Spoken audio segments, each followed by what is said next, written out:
What am I multiplying by? X plus 4 over x plus 4. You multiply everything, so you end up with x times that. So what's that going to be? X times x plus 4. And then when you multiply this times this, what does it cancel with? The bottom, so you're left with just what? Plus 4 over x times x plus 4, right? And then it cancels with that thing down there, minus what? You have to put the parentheses around it or it changes your answer.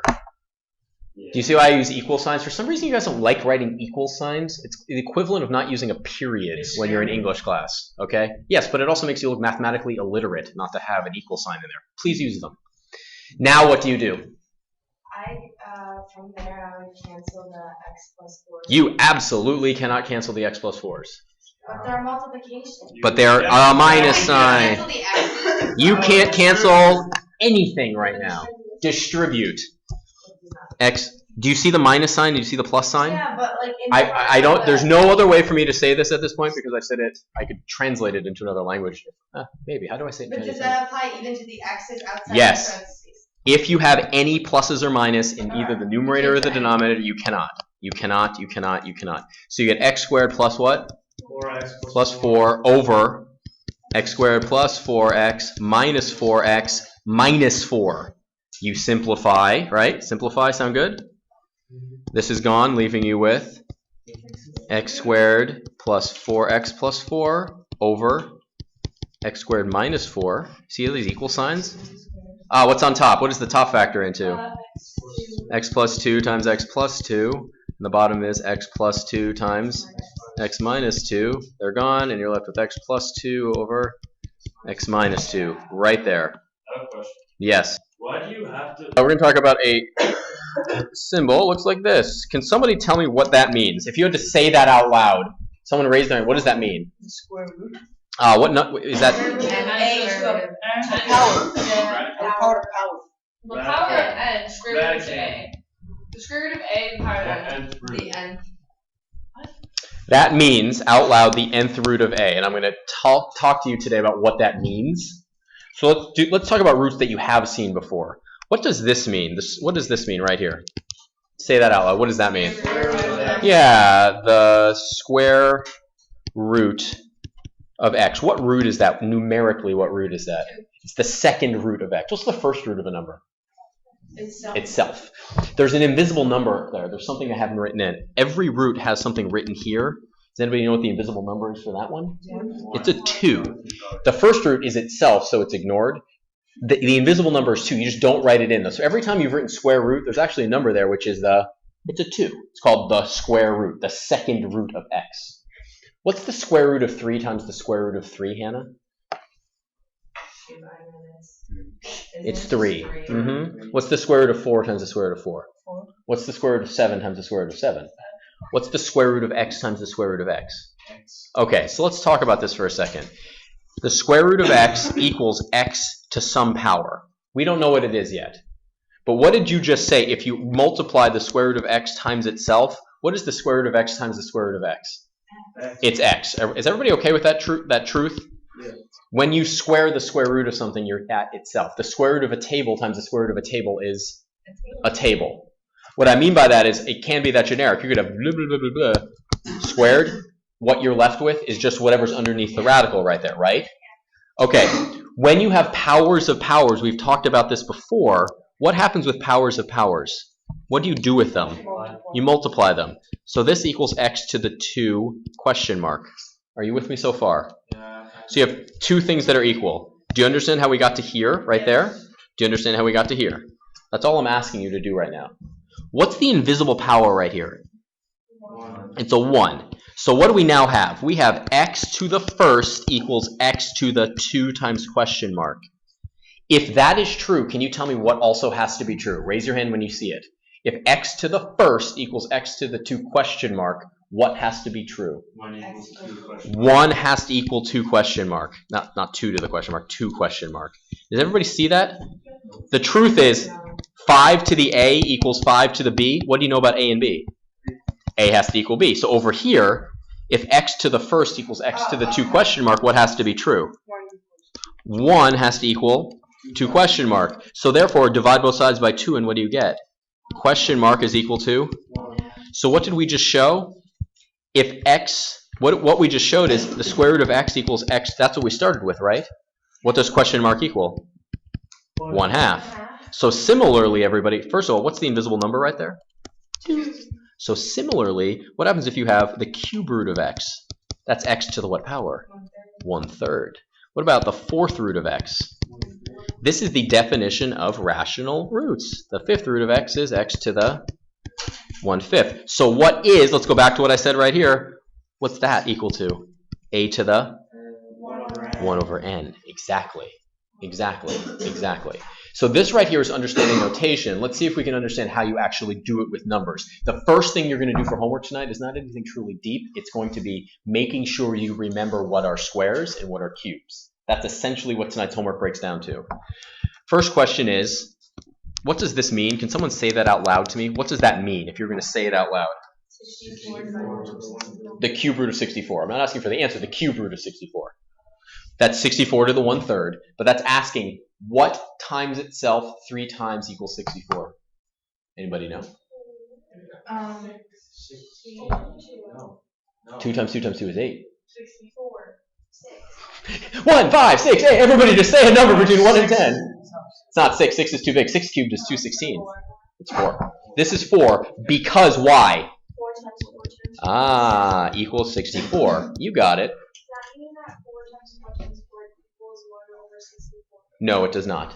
Oh, so when it's a fraction, it's asking for what? The root, the third root. So if I asked you the exact same question as this, 64 to the 1/3, what does that equal to? 4. Because this and this are the same. It's two different ways. Two different ways to say it. It's just two different ways. It's two different ways to say the same thing, okay? So tonight, we're not doing anything truly deep. So what about this one? Make it a little harder. The cube root of 8 over 27. Raise your hand when you know what the answer to this is. Just raise your hand. Don't say it out loud. So that's how you rewrite it. Yes, it's 8 over 27 to the 1/3. But can you tell me what the actual answer is? Can you get rid of that for what? Over 3? Yeah.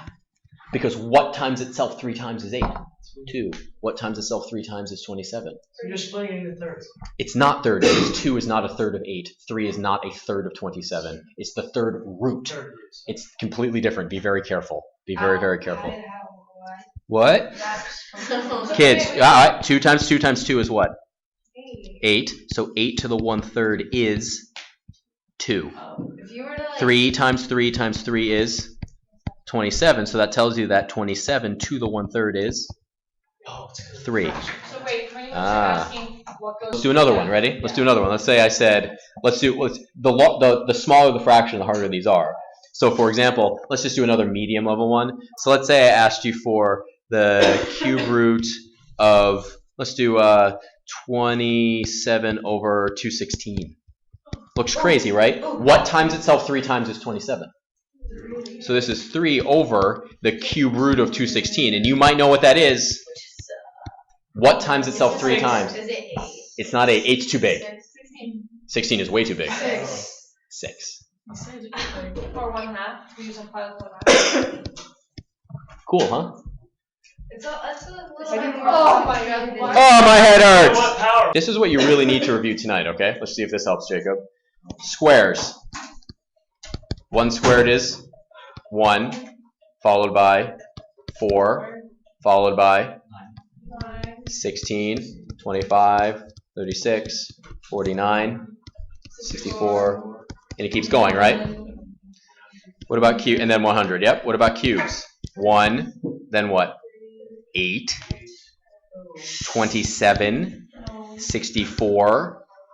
What's 5 cubed? 125 and 216. Do you see these right here? These are numbers that when you see them, you can usually do something with them when you have radicals in this section. Essentially what this section comes down to is, can you recognize squares and cubes? Essentially. Would it be helpful to like make a list? And memorize them, yes. You need to memorize these. These should be automatic. These should be automatic. Because you might be asked to do something like this. Here's a really easy one. What's the square root of 81? 9. Are you okay with that? Yeah, it should be. What's the square root of 0.81? 0.9. Very good. It is 0.9. Absolutely correct.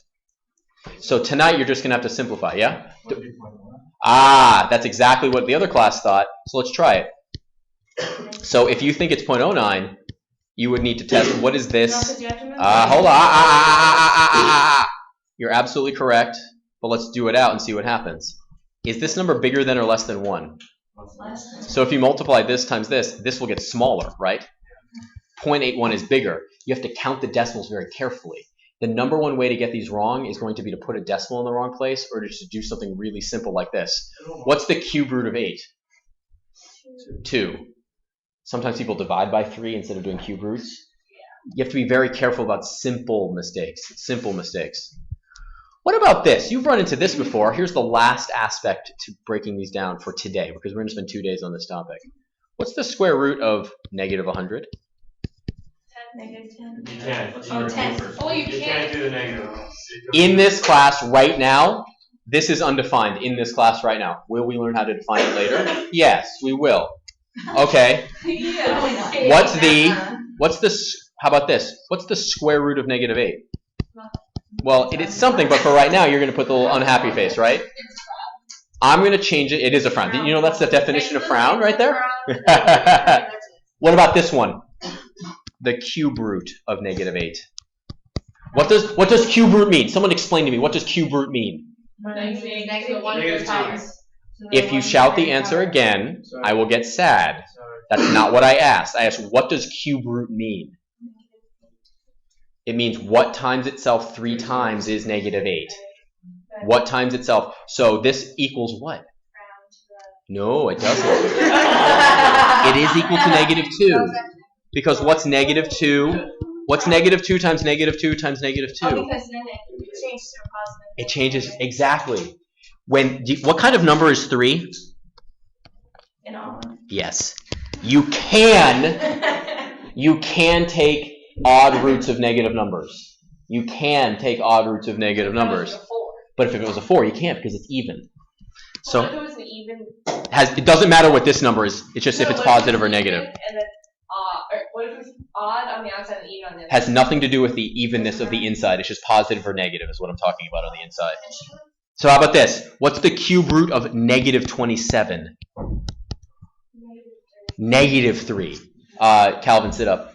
Negative 3 times negative 3 times negative 3 is negative 27. But what's the square root of negative 100? Because what's the number right there? It's a 2, which is even, and this is negative. Doesn't matter if the number inside is even or Oh odd. my gosh, that makes so much more sense. Hey, does that make sense? So how about this? What about this one? The 4th root of negative 1,024. Can't do it because it's an even. Because it's even. Why? If I asked you why, you would say because even root of a negative number. That's why the frowny face is there. How are we doing?